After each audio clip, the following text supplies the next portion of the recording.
Hi buddies. So இன்றைக்கி India ஃபுல்லாகவே வந்து இன்டர்நெட்டில் ட்ரெண்ட் ஆகிட்டு இருக்கிற ஒரு விஷயம் என்ன அப்படின்னு பார்த்தீங்கன்னா, ஒரு ஒரு ஒரு பொண்ணோட அம்மா வந்து அந்த பொண்ணு ஒர்க் பண்ண கம்பெனியோட ஹெட்டுக்கு வந்து ஒரு 3 பேஜில் வந்து ஒரு லெட்டர் எழுதி அனுப்பியிருக்காங்க. ஸோ அந்த லெட்டர் தான் வந்து இன்றைக்கி மீடியா ஃபுல்லாகவே வந்து பேசிகிட்டு இருக்கு. மீடியான்றதை விட நம்ம பல பேரோட வெளிச்சத்துக்கு வந்திருக்கு. அதெல்லாம் பார்க்கும்போது அந்த லெட்டர் ஃபுல்லாக படித்து பார்க்கும்போது நமக்கு வந்து வருத்தம், கோபம் எல்லாமே மிக்சடு எமோஷன்ஸ் வரும். அந்த லெட்டர் படிக்கிற நமக்கே எப்படி இருக்குது அப்படின்னா, அந்த அம்மாவுக்கு எப்படி இருந்திருக்கும். அவங்க அம்மா பேர் வந்து பார்த்திங்கன்னா அனிதா அப்படிங்கிறவங்க, அந்த பொண்ணு பேர் வந்து ஆனா செபாஸ்டியன். ஸோ இந்த வீடியோவில் வந்து நம்ம ஆனா செபாஸ்டியனோட ஒரு ஸ்டோரியும் அண்ட் அதுலேருந்து நம்ம என்ன கீ டேக்அவேஸ் இருக்குது, இந்த சொசைட்டி இந்த ஜென்ரேஷன் எதை நோக்கி போயிட்டுருக்கோம் அப்படிங்கிற ஒரு கொஞ்ச நேரம் நின்று நம்ம யோசிக்க வேண்டிய ஒரு சுச்சுவேஷன் அப்படின்னு நான் நினைக்கிறேன்.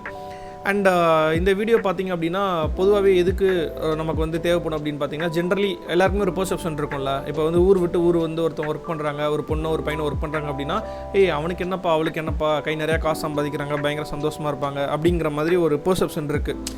ஸோ உனக்கு என்னப்பா நீ ஜாலியாக இருப்பான்னு ஒரு மீன் டெம்ப்ளேட் இருக்கும்ல. ஸோ அந்த மாதிரி தான் நம்மளை சுற்றி எல்லாருமே வந்து சுற்றிட்டு இருக்காங்க. பட் இன் ரியாலிட்டி என்ன அப்படிங்கிறத இந்த இன்சிடென்ட் நமக்கு வந்து வெளிச்சம் போட்டு காட்டியிருக்கு. ஸோ இப்போவாவது நம்ம கொஞ்சம் உட்காந்து இங்கே என்ன நடக்குது அப்படிங்கிறத பேசி அதை நம்ம திங்க் பண்ணோம் அப்படின்னா மேபி ஃப்யூச்சரில் இந்த மாதிரி விஷயங்களை தடுக்கலாம். பட் ஸ்டில் அந்த என்ன நடந்திருக்கு அப்படிங்கிறத நான் ஃபஸ்ட்லேருந்து சொல்கிறேன். ஃபஸ்ட்டு வந்து பார்த்திங்க அப்படின்னா, அந்த 3 பேஜ் லெட்டரில் அவங்க அம்மா எழுதியிருக்காங்களோ அந்த இன்சிடெண்ட்டை சொல்கிறேன். அது போக அவங்க அம்மாவோட கருத்து என்ன அப்படிங்கிறதையும் நம்ம டிஸ்கஸ் பண்ணலாம். ஃபஸ்ட்டு வந்து இந்த பொண்ணு அந்த அம்மாவோட அனிதா அப்படிங்கிறவங்களோட பொண்ணு வந்து பார்த்திங்கன்னா ஆனா செபாஸ்டியன் அப்படிங்கிறவங்க. ஸோ அவங்க வந்து சிஏ படிக்கிறாங்க. சிஏ அப்படிங்கிறது எவ்வளோ கஷ்டமான விஷயங்கிறது தெரியும். இந்த பொண்ணு வந்து பார்த்திங்கன்னா லைக் ஸ்கூல்லேயும் டாப்பர், காலேஜ்லேயும் டாப்பர், அதுக்கடுத்து சிஏ பண்ணியிருக்காங்க இல்லையா.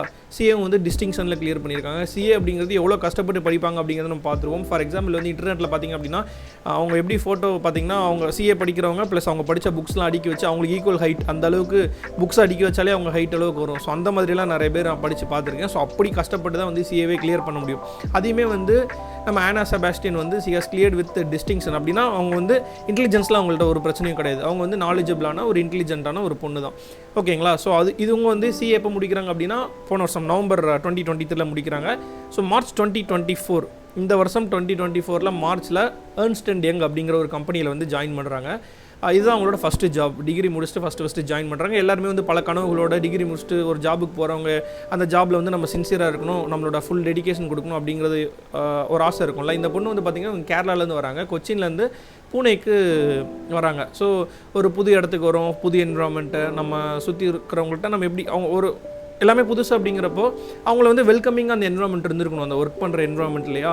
ஸோ என்ன நடந்திருக்கு அப்படின்னு பார்த்தீங்கன்னா, அவங்க போய் ஜாயின் பண்ண உடனே அவங்க டீமை பற்றி என்ன கேள்விப்பட்டிருக்காங்க அப்படின்னா, இந்த டீமில் இருக்கிறவங்க எல்லாருமே வந்து ஒர்க் ப்ரெஷர் அதிகமாக இருக்கிற ஒரு காரணத்தினால எல்லாருமே வந்து குவிட் பண்ணிட்டு போயிடுறாங்க, ரிசிக்னேஷனை போட்டு போயிடுறாங்க அப்படிங்கிற ஒரு பேச்சு இருக்குது. ஸோ அதை வந்து நம்ம தான் எப்படியாவது பிரேக் பண்ணணும் அப்படின்னு சொல்லி உங்களோட மேனேஜர் ஃபஸ்ட்டே வந்து மோட்டிவேஷனாக பேசியிருக்காரு.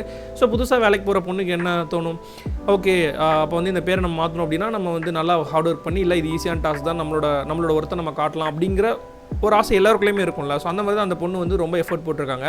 பட் அவங்க எந்த அளவுக்கு வேலை வாங்கியிருக்காங்க அப்படின்னா, வீக்கெண்டு கூட அவங்களுக்கு வந்து ஃப்ரீ டைம் இல்லை, சாட்டர்டே சண்டே கூட ஃப்ரீ டைம் இல்லை. வேலையை முடிச்சுட்டு வந்தாங்க அப்படின்னா லேட் நைட்டில் வந்து கால் பண்ணி மேனேஜர் வந்து ஒர்க் கொடுப்பாரான், நைட்டுக்குள்ளே முடிச்சிருன்னு. பட் அன்றைக்கி காலில் ஈவினிங்கில் ஏதாவது கிரிக்கெட் மேட்ச் போயிட்டு இருந்தது அப்படின்னா அந்த டைமில் எந்த ஒர்க்கும் சென்ட் பண்ண மாட்டார். அவர் கிரிக்கெட் மேட்ச்லாம் பார்த்து முடிச்சுட்டு அவருக்கு என்னென்ன ஹாபிஸ் இருக்கோ அதெல்லாம் முடிச்சுட்டு லேட் நைட்டில் இந்த பொண்ணு வந்து வேலை வாங்குறது. அப்புறம் அந்த மாதிரிலாம் அவங்க அம்மா எழுதியிருக்காங்க. அந்த மேனேஜருக்கு வந்து இவங்களோட இமீடியட் ரிப்போர்ட்டிங் மேனேஜர் இருப்பாங்களா, அவங்களுக்கு வந்து எம்ப்ளாயி கேரே இல்லை, இந்த மாதிரி என் பொண்ணை டார்ச்சர் பண்ணியிருக்காங்க, அதாவது லேட் நைட்லலாம் உட்காந்து பண்ணுவாங்களாம். என்ன சார் நைட் சொல்கிறீங்க, நான் எப்படி நாளைக்குள்ளே டெட்லைன்னு சொல்கிறீங்க, எப்படி முடிக்கிறது, அதெல்லாம் எனக்கு தெரியாது, நாங்கள் எல்லோரும் அப்படி தான் நைட் தூங்காமல் தான் ஒர்க் பண்ணுவோம், நீயும் அதே பண்ணுன்னு சொல்லி ஒரு புதுசாக வர எம்ப்ளாயி மார்ச் மாதம் போயிருக்காங்க வேலைக்கு. ஏப்ரல், மே, ஜூன், ஜூலை, ஸோ கிட்டத்தட்ட ஒரு 3-4 மாதத்துலேயே வந்து அவங்க வந்து C is forced to commit suicide பண்ணிக்கிறாங்க, இறந்து போயிடுறாங்க, அவங்களோட உயிரை விட்டுறாங்க. யோசிச்சு பாருங்கள் எந்த அளவுக்கு எக்ஸ்ப்ளாய்ட் பண்ணியிருப்பாங்க அப்படிங்கிறது. இந்த எக்ஸ்ப்ளாய்டேஷன் இந்த லெவல் மட்டும் இல்லை, அந்த பொண்ணோட கான்வெகேஷனுக்காக அவங்க அப்பா அம்மா வர வச்சுருக்காங்க. இந்த பொண்ணு வந்து வேலைக்கு போயிருக்கனால தான் அப்பா அம்மா வந்து ஃப்ளைட்டில் கூட்டிகிட்டு வரணும்னு ஒரு ஆசை எல்லா குழந்தைங்களுக்குமே இருக்கிற மாதிரி அவங்க அப்பா அம்மா ஃப்ளைட் புக் பண்ணி கான்வெகேஷனுக்கு வர வச்சிருக்காங்க. ஸோ அந்த கான்வெகேஷன் அட்டன் பண்ண வேண்டியது, கான்வெகேஷன் நம்ம டிகிரி முடிச்சோன்னே டிகிரி கொடுப்பாங்களா, ஸோ அதுதானே.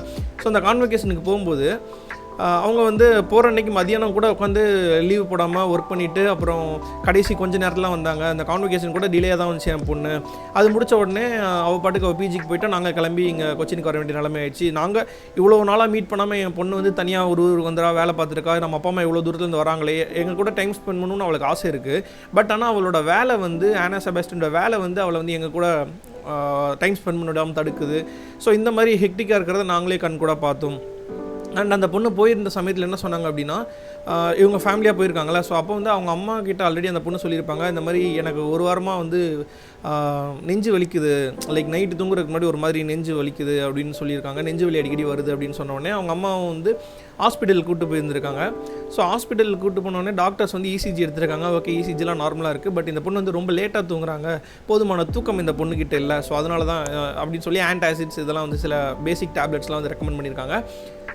அந்த ஹாஸ்பிட்டலில் பார்த்துட்டு டாக்டரை பார்த்துட்டு உடனே அந்த பொண்ணு வந்து ஒர்க் ஃப்ரம் ஹோம் பார்க்குறதுக்காக வந்து வேலைக்கு கிளம்பி போயிருக்காங்க. ஸோ எந்தளவுக்கு ஸ்ட்ரெஸ்ஃபுல்லாக இருந்திருப்பாங்க, தன்னோட உடம்பு சரியில்லைன்னு சொல்லி ஒரு ஹாஸ்பிட்டலுக்கு போயிருக்காங்க. அப்போயும் she was more concerned about work. அந்த மாதிரி தான் வந்து அந்த பொண்ணை வேலை வாங்கியிருக்காங்க.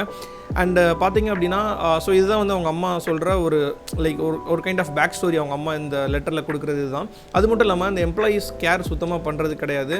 ஒரு எம்ப்ளாயீஸை எந்த அளவுக்கு எமோஷ்னலி ஃபிசிக்கலி நம்மளை வந்து எக்ஸ்ப்ளாய்ட் பண்ண முடியுமோ அந்த அளவுக்கு அந்த ஆனா செபாஸ்டியன் வந்து எக்ஸ்ப்ளாய்ட் பண்ணியிருக்காங்க.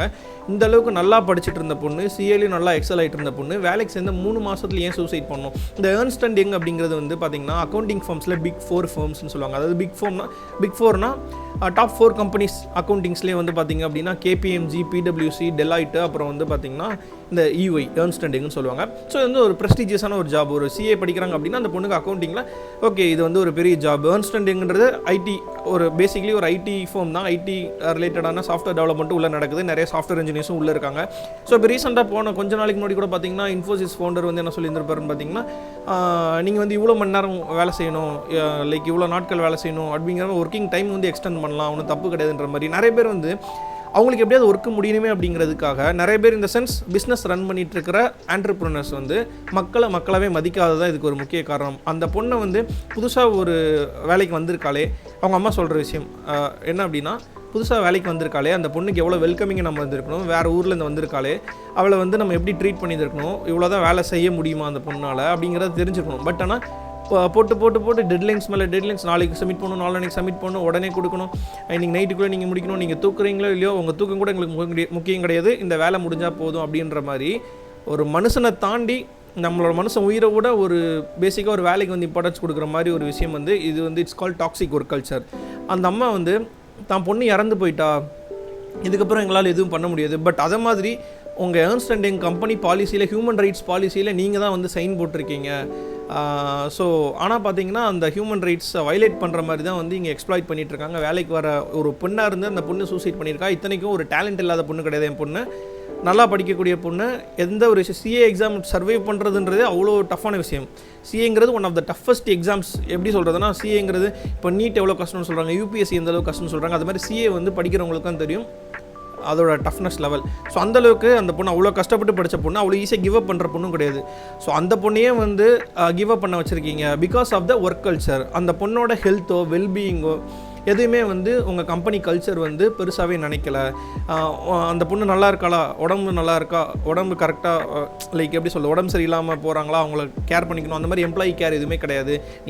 நீ தூங்கலைனாலும் பரவாயில்ல, உன்னோட தூக்கத்தை விட்டு கொடுத்து இந்த வேலையை முடிக்கணும் அப்படிங்கிற மாதிரி சாக்ரிஃபைஸ் தர் ஸ்லீப் நிறைய நாளைக்கு. ஸோ இல்லைனா இந்த 3 மாதத்தில் வந்து இவ்வளோ ஸ்ட்ரெஸ்ஃபுல்லான என்வரான்மெண்ட் இல்லாமல் இருந்திருந்தா அந்த பொண்ணு வந்து சுயமாக யோசிக்க தோணியிருக்கும், நம்ம சூசைட் பண்ணுற அளவுக்கு போகணுமான்றது கண்டிப்பாக அந்த பொண்ணு யோசிக்க கூட முடியாமல் எமோஷ்னலி வந்து ட்ரெயின் ஆகிருப்பாங்கன்னு தான் நான் நினைக்கிறேன். எமோஷ்னலி ஃபிசிக்கலி எல்லாமே ட்ரெயின் ஆனதுக்கப்புறம் என்ன பண்ணுறதுன்ற மாதிரி ஒரு சுச்சுவேஷன் இருக்கலாம். மூளையே வேலை செய்யாத அளவுக்கு ஒரு சுச்சுவேஷனுக்கு அவங்க தள்ளப்பட்டிருப்பாங்கன்னு தான் நான் நினைக்கிறேன். பிகாஸ் இந்த அளவுக்கு ஒரு ஸ்மார்ட்டான ஒரு பொண்ணு அந்த மாதிரி ஒரு டிசிஷன் எடுத்திருக்க மாட்டாங்க. She is forced to do that with this work culture அப்படிங்கிறது தான். ஸோ அந்த ஒர்க் கல்ச்சர்னால உங்கள் கம்பெனியில் இப்படி தான் ஒர்க் கல்ச்சர் இருக்குது, என் பொண்ணு உயிர் இழந்துட்டா, இதை மாதிரி வேறு எந்த ஒரு குடும்பத்துலேருந்து வர ஒரு குழந்தையும் வந்து உயிர் இழந்துடக்கூடாது அப்படிங்கிற ஒரு விஷயத்துக்காக தான் நான் இந்த ஒரு லெட்டர் நான் எழுதுறேன் அப்படின்னு சொல்லி அவங்க அம்மா எழுதுறாங்க. ஸோ அந்த பொண்ணு இறந்தப்பையும் எப்படி பொதுநலமாக ஒரு லெட்டர் எழுதியிருக்காங்க நிறைய பேர் தெரிய வருது. இது மட்டும் கிடையாது, நிறைய சூசைட் கேசஸ் வந்து பண்ணிட்டு தான் இருக்காங்க. பட் இது வந்து இட்ஸ் அலார்மிங் பிகாஸ் நம்ம எல்லாருமே ஆசையோட இவ்வளோ காசு சம்பாதிக்கணும், காசை நோக்கி எல்லாருமே ஓடிட்டு இருக்கும்போது பை இது எண்ட் ஆஃப் த டே எல்லாருக்குமே வந்து ஹாப்பினஸ், ஸ்ட்ரெஸ் ஃப்ரீ லைஃப் தான் தேடி ஓடணும் இல்லையா. பட் ஆனால் ஒர்க்குன்னு வர ஒர்க் கல்ச்சர்லாம் நீ காசு கொடுக்கணும், மாதம் காசு சம்பாதிக்கணும் அப்படின்னா இந்த ஸ்ட்ரெஸ் அனுபவிச்சா தான் காசு அப்படின்னா மனுஷன் என்ன பண்ண முடியும். ஸோ அவங்களும் ஒரு ஸ்கில்லோடு வராங்க. ஸோ அந்த ஸ்கில்லோடு வராங்கன்னா அந்த ஸ்கில்லை வித்தின் த லைக் எவ்வளோ working hours, legal working hours இருக்கோ அதுக்குள்ளே தான் வேலை வாங்கணும். இந்த பொண்ணு வந்து பார்த்திங்கன்னா லீகலி அஃபீஷியலி மெயில் மூலமாக வேலை வாங்கினது மட்டும் இல்லாமல் ஃபோன் பண்ணி extra works which is not ரெக்கார்டில் கிடையாது. ஸோ ஃபோன் பண்ணி இந்த வேலையை பண்ணிடு அந்த வேலையை பண்ணிடுன்னு சொல்லி extra work beyond office hours வாங்குறதுன்றது இது வந்து பார்த்திங்கன்னா அந்த காலத்துலேருந்து சோஷியல் லைக் எப்படி சொல்கிறது, லைக் கேபிட்டலிசம், கம்யூனிசம் இது ரிலேட்டடாக படிச்சிங்க அப்படின்னா எப்படி எம்ப்ளாயிஸ் சுரண்டப்படுறாங்க அப்படிங்கிறது கம்யூனிசமில் வந்து நிறைய டீட்டெயிலாகவே சொல்லியிருந்திருப்பாங்க. ஸோ அதுதான் இப்போ நடக்குது. Even no capitalist are exploiting the workers. நமக்கு வந்து ஈவன் தோ வி ஆர் ஸ்கில்டாக இருந்தாலுமே ஏதோ ஒரு ஃபார்ம் ஆஃப் ஸ்லேவரியில் தான் நம்ம எல்லாருமே இருக்குமோ அப்படிங்கிற ஒரு கொஸ்டின் வருது. ஸோ இந்த வீடியோ பார்த்துட்டு இருக்கிறவங்க எல்லாருக்குமே நான் என்ன ஆசைப்படுறேன்னு பார்த்தீங்கன்னா, ஸோ அந்த பொண்ணு புதுசாக வேலைக்கு போயிருக்காங்க, ஓகே, அவங்க வேலை கொடுத்தாலும் நம்ம செய்யலைன்னா செய்ய முடியாது, அந்த வேலையை செய்யலை, டெட்லைனுக்குள்ளே செய்யலைன்னா அவங்க என்ன பண்ணிட போகிறாங்க, நீ என்ன வேணால் பண்ணிக்கோ, நான் தூங்குறேன்னு சொல்லி ஒரு தூக்கத்தை அவங்க வந்து தூங்கியிருக்கலாம். அடுத்து மேபி என்ன பண்ணுவாங்க, வேலையை விட்டு மேக்ஸிமம் வேலையை விட்டு தூக்குவாங்களா? பட் இப்போ உயிர் போயிடுச்சு, அவங்க அம்மா அப்பா அவங்க ஃபேமிலிக்கெல்லாம் வந்து யார் பதில் சொல்லுவா? இப்போ வந்து அதுதான் நம்ம எல்லாருமே யோசிக்கணும். நத்திங், உலகத்தில் எதுவுமே பெருசு கிடையாது உங்கள் உயிரை விட. So value your life and உங்களை சுற்றி உள்ளவங்களோட உயிரை வந்து வேல்யூ பண்ணுங்கள். இப்போ ஒருத்தன்ட்ட ஒரு கார் இருக்குது, ஒரு பைக் இருக்குது, இல்லை வந்து ஒருத்தங்கிட்ட மெட்டீரியலிஸ்டிக் விஷயங்கள் இருக்குது, அவன்கிட்ட இவ்வளோ பெரிய பங்களா இருக்குது. ஸோ அதனால் ஒரு பர்சனை வந்து நம்ம என்றைக்குமே விரும்பக்கூடாது. ஒரு பர்டிகுலர் பர்சனோட உயிரை நம்ம வேல்யூ பண்ணணும். ஸோ நம்மளோட உயிரை நம்ம வேல்யூ பண்ணணும். எப்போ மனிதர்களோட உயிரை நம்ம வேல்யூ பண்ண ஆரம்பிக்கிறோமோ பியாண்ட் திஸ். ஏன் அப்படி சொல்கிறேன்னு பார்த்தீங்கன்னா, இப்போது நம்மளை டாக்ஸிக் ஒர்க் கல்ச்சரில் ஒர்க் பண்ண வைக்கிறாங்கன்னா நம்மளோட மோட்டிவேஷன் என்னவாக இருக்கும்? அவங்க டாக்ஸிக்காகவே பண்ணி உன் தூக்கத்தை இழந்தும் நீ ஒர்க் பண்ணணும்னு ஒருத்தன் சொல்லும் போது நம்ம தூக்கத்தை இழந்து ஒர்க் பண்ண ரெடியாக இருக்கோம்னா நம்மளோட ஆசை வந்து நம்ம உயிர் மேலே நமக்கு ஆசை கிடையாது. அவன் கொடுக்குற வேலையினால அந்த சம்பளத்தினால நம்ம அடுத்து என்ன வாங்க போகிறோம், இது என்ன பண்ண போகிறோம் அப்படிங்கிற விஷயத்துக்கு மேலே நம்ம ஆசை வச்சுப்போம். பட் சில பேருக்கு வந்து ஃபேமிலி கண்டிஷன்ஸே நிறைய பேருக்கு இருக்கும். இல்லை இந்த காசு வந்தால் தான் என்னால் வந்து ஃபேமிலியை பார்த்துக்க முடியும். பட் ஓகே, அந்த வேலை இல்லைன்னா இன்னொரு வேலை. பட் அந்த ஒர்க் ப்ரெஷர்னால் நீங்கள் இறந்து போயிட்டீங்கன்னா உங்கள் ஃபேமிலி யார் பார்த்துப்பா? இப்போ புரியுதா? உங்களோட presence is more important than the money that the job has got to offer. ஒரு ஜாப் மூலமாக உனக்கு இந்த இவ்வளோ காசு கொடுக்குறேன், நீ இந்த மாதிரி டாக்ஸிக்கான ஒர்க் கல்ச்சர் அனுபவிச்சுக்கோ, உன்னோட எமோஷ்னலி ஃபிசிக்கலி வந்து உடம்பை ஸ்ட்ரெயின் பண்ணிக்கோ. அதனால் என்ன ஆகும், நம்ம உடம்பு சரியில்லாமல் போகும், நம்மளை பார்த்துக்கிறதுக்கு நம்ம மெடிக்கல் செலவு பண்ணுவோம். ஸோ எப்படி பார்த்தாலுமே வந்து we should value human lives more. இது வந்து நம்ம எல்லாருமே, இப்போ ஏன் நம்ம எல்லாருமே சொல்கிறேன்னு பார்த்தீங்கன்னா, நமக்குள்ளே இருக்கிற யாரோ ஒருத்தர் தான் நாளைக்கு ஒரு பிஸ்னஸ் பர்சன் ஆக போகிறாங்க. ஒரு பிஸ்னஸ் பர்சன் ஆனால் கீழே இருக்க எம்ப்ளாயி எப்படி ட்ரீட் பண்ணணும், ஒரு மணி மைண்டடாக மட்டும்தான் இருக்கணுமா? அப்படி இருக்கவே கூடாது. It is against human rights அப்படிங்கிறத அவங்க அம்மா வந்து ரொம்ப நாசுக்காக அந்த லெட்டரில் வந்து சொல்லியிருப்பாங்க. அனிதா அகஸ்டின் அவங்க. ஸோ அந்த பொண்ணு ஆனா Sebastian is no more with us. Let us raise this. என்ன அப்படின்னு பார்த்தோன்னா, இது வந்து ஒரு அவேர்னஸ் நம்ம சொசைட்டியில் எல்லாருக்குள்ளேயும் வேணும். ஏன்னா எல்லாருமே படித்து முடிச்சப்பறம் இப்போ இருக்கிற ஒரு மேஜர் டொமைன் வந்து ஐடி டொமைன் தான், ஐடி இண்டஸ்ட்ரி தான். எல்லாருமே வந்து தன்னோட சொந்த ஊர், தன்னோட சொந்த எல்லாத்தையும் விட்டுட்டு பல கனவுகளோடு வந்து சிட்டிஸ்க்கு வருவாங்க. ஸோ அப்படி வரவங்களை ஒரு டாக்ஸிக்கான ஒர்க் கல்ச்சரை, இதுதான் ஒர்க் கல்ச்சர், இதுதான் நீ பண்ணணும் அப்படின்னு ஒருத்தவங்க சொல்கிறாங்க. அட் எனி காஸ்ட் உங்களோட லைஃப்பை ஸ்பாயில் பண்ணிக்கிற மாதிரி, உங்களோட ஹெல்த்தை ஸ்பாயில் பண்ணியிருக்கிற மாதிரி ஒர்க் பிளேஸில் யார் சொன்னாலும் யூ கேன் ஸ்ட்ரைட் அவுட் கரெக்டாக ரிஜெக்ட் பண்ணிடுங்க. நான் அது பண்ண முடியாது, உங்கள் ஹெல்த்துக்கு மட்டும் நீங்கள் ப்ரையாரிட்டி கொடுத்தீங்க அப்படின்னா கண்டிப்பாக நம்மளை சுற்றி இருக்கிறவங்கள நம்ம ப்ரெசன்ஸ் அதிக நாள் இருந்து அவங்கள பார்த்துக்க முடியும். ஸோ அதுதான் நான் சொல்ல வந்தேன் கைஸ்.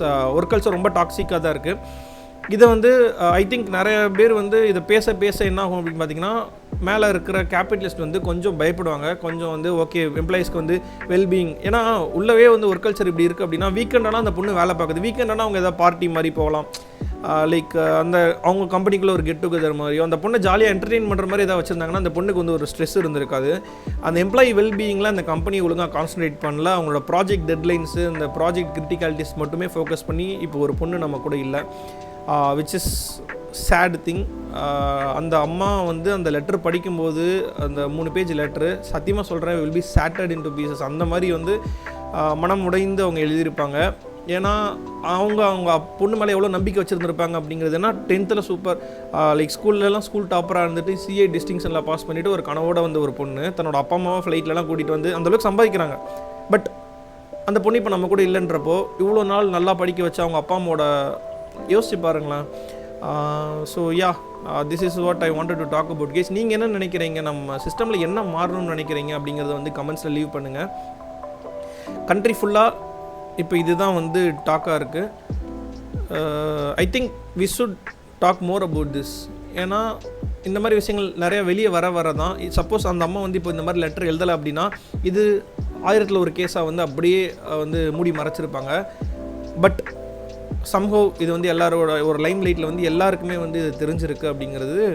வி ஷுட் ஜஸ்ட் உட்காந்து நம்ம யோசிக்கணும், நமக்கு வந்து உயிர் எவ்வளோ ப்ரையாரிட்டி அப்படிங்கிற. அந்த அம்மா வந்து இவ்வளோ கஷ்டப்பட்டு ஒரு லெட்டர் எழுதியிருக்காங்க அப்படின்னா அதோட மோட்டிவ் என்னென்னா நம்ம எல்லாருமே நல்லா இருக்கணும் அப்படிங்கிற ஒரு எண்ணத்தில் தான், ஒரு செல்ஃப்லெஸ் பீயிங்காக ஒரு மதர் எழுதியிருக்காங்க. Let us all take care of our health, take good care of our health அப்படிங்கிறத சொல்லி இந்த வீடியோ நான் முடிச்சுக்கிறேன். Take care. இனிமேல் வந்து உங்களுக்குள்ளே யாராவது அப்படி புகுத்த ட்ரை பண்ணாங்கன்னா ஜஸ்ட் உங்களோட மனசை உங்களோட உடம்பை வருத்தி எந்த ஒரு விஷயம் செய்யணும்னு அவசியம் கிடையாது. உங்களுக்கு பிடிச்ச விஷயத்தை மட்டும் செய்யுங்க. S, stay happy. அண்ட் எந்த ஒரு சுச்சுவேஷன்லையும் ஒரு விபரீத முடிவு எடுத்து நம்ம ஃபேமிலியில் நம்மளை நம்பி இருக்கிறவங்கள, நம்மளோட லவ்டு ஒன்ஸை நீங்கள் வந்து கஷ்டப்படுத்திடாதீங்க. மேலே நிறைய பேர் நிறைய விதமாக வந்து நமக்கு ப்ரெஷர் கொடுக்க ட்ரை பண்ணுவாங்க. பட் த ஒன்லி சொல்யூஷன் நம்மக்கிட்ட இருக்கிறது வந்து நம்ம அந்த மாதிரி வந்து பார்த்து இருக்கணும் அப்படிங்கிறது தான்.